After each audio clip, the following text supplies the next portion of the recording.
New music from Fifth Harmony on the hit list on KMFM. It's called That's My Girl. The latest single to be taken from 7/27 Thursday night. You're listening to Glen Scott, and following the huge chart success that Fast Car and Perfect Strangers had, Jonas Blue is back with a brand new single called By Your Side, and he is chatting on the show this evening. KMFM. First things first, the last time we chatted, you said that you were going to get more Cuica within more songs. That's right. So obviously Cuica is going to be a fundamental part of your music that's coming up from now. And new single, By Your Side. That doesn't feature any Cuica whatsoever. Don't get me wrong, it sounds amazing, but when I was listening to it, I was like, where's the Cuica? Where's the Cuica? So, well, just where's the Cuica? Cuica's more for summer.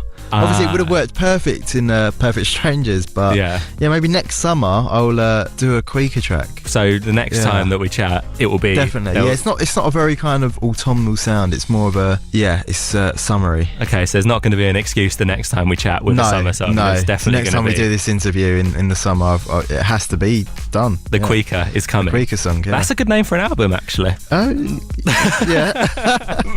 I appreciate your honesty. Yeah. Let's chat about the new single. It's called By Your Side. It's featuring Ray. Yes. It's available now. It follows Fast Car and Perfect Strangers, which have both been massive smashes, still playing on the radio to this day.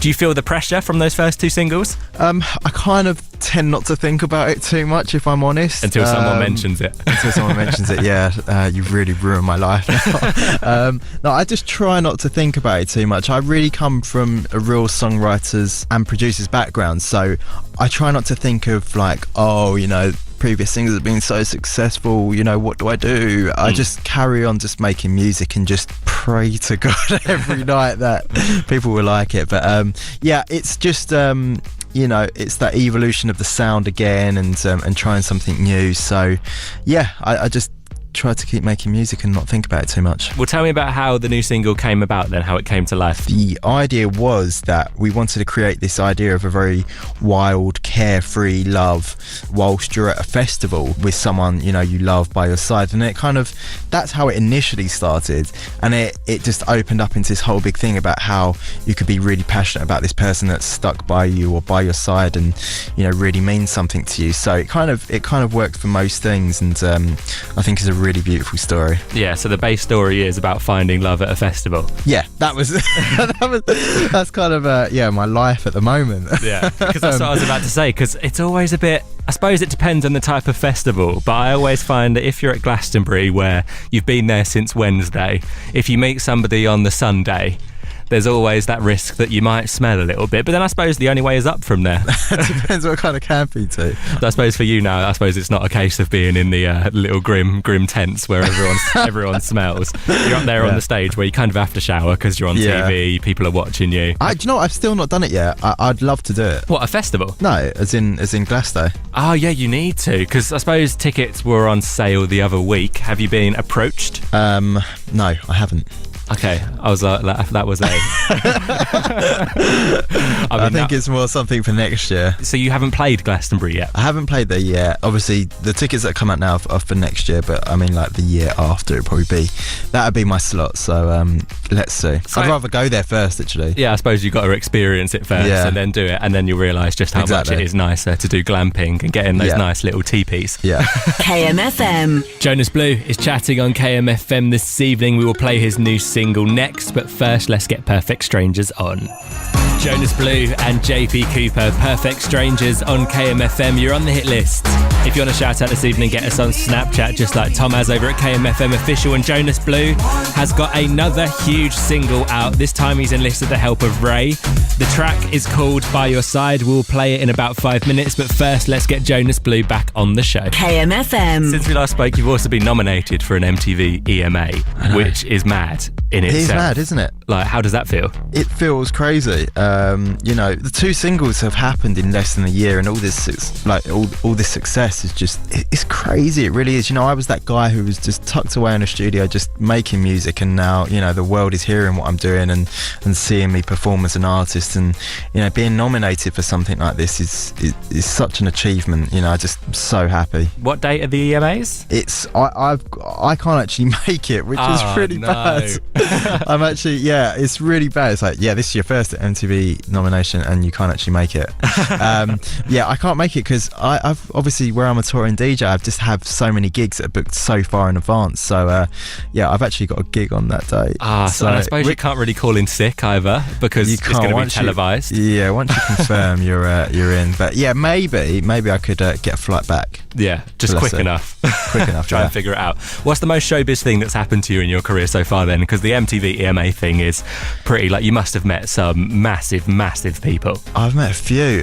I've got a really weird story. I'm not sure if I told this to you, but I had a weird story. This was kind of some time back, but in August 2015 when I met Scooter Braun, I was in Ushuaia in Ibiza. I was there, this was the year I was just there partying with friends, and I was standing in the crowd and I was looking at this guy for about half an hour, and I had a bit to drink, so I couldn't work out who he was, even though, you know, I'm such a fan of Scooter. Obviously, for people that don't know, Scooter is Justin Bieber's manager. I was just staring at him for about 20 minutes because I was trying to work out who he was, even though I know who he is. I ended up going up to him and I was like, I'm sure I know you. And he was like, hey man, what up, it's Scooter. I was like, oh yeah, that's who you are. And I basically said to him that I would be up on stage next year. This was casually while Martin Garrix and Oliver Heldens were standing next to him, and Avicii's manager was standing there as well. And I'm just like this drunk guy going up to him saying, yeah, next year I'm going to be up there on stage. And he was like, okay, well, let's see. So I was very lucky that dream came true. Yeah, and I was up there this year. Yeah. I was like, it would be a bit embarrassing if you weren't, to be fair. I know. But maybe that's what you should do every year. Maybe you should go and meet Scooter, tell him your yearly aspirations for the next year. Yeah, I think I'm actually going to be meeting up with him in I'm doing a trip to the States in the next couple of weeks, so hopefully I'll get to meet up with him. He's such an inspiration. I read a story that I would like you to clarify, please. And it says, oh no, it's all good.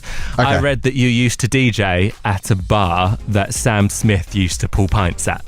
Yes, that is correct. Okay, what bar was that? It was called Harry's Bar in Bank. And I DJ'd there for 6 years. I had such a great time, and Sam worked there for a couple of years. Now, the thing is that everyone at this bar, they were like my family, so they knew that I was a music producer, and they all failed to tell me that there was this great guy. Obviously, because Sam was no one at the time. He was just, you know, this aspiring singer. Yeah. But they failed to tell me what a great voice this guy had who was pulling pints upstairs. And on one of his lunch breaks, I remember he went off to record with two new guys called Disclosure, and they recorded Latch. And yeah, that was kind of that was it. What a story that is. Yeah, and then he left shortly after that, and he was busy. And then he was busy, and the weirdest thing is he actually followed me on Twitter a few months back, so I must reach out to him. He was such a good guy. So you haven't reached out to him yet? I'm really bad. No, I haven't. I need to reach out to him and say hello, but yeah, we're signed to the same label in America, so I'm sure our paths will cross. So following on from the single, how close are we to a Jonas Blue album? End of next year. End of next year. Have you come up with a name yet? I haven't yet. Well, I'm definitely not using Cuicas. I know for a fact. Well, if that happens and you don't tell me about it, I'm going to be furious. I'll credit you. Yeah, I'll credit you for sure. Just a little note in the pamphlet. That would be nice. Yeah. I'll be keen for that. Cool. All right. Well, let's hit play on the new single now. Can I leave you to introduce it here on KMFM, please? Sure. Hey, what's up? This is Jonas Blue, and this is my new single, By Your Side, featuring Ray. Let's go out and be wild, do it while we can. Do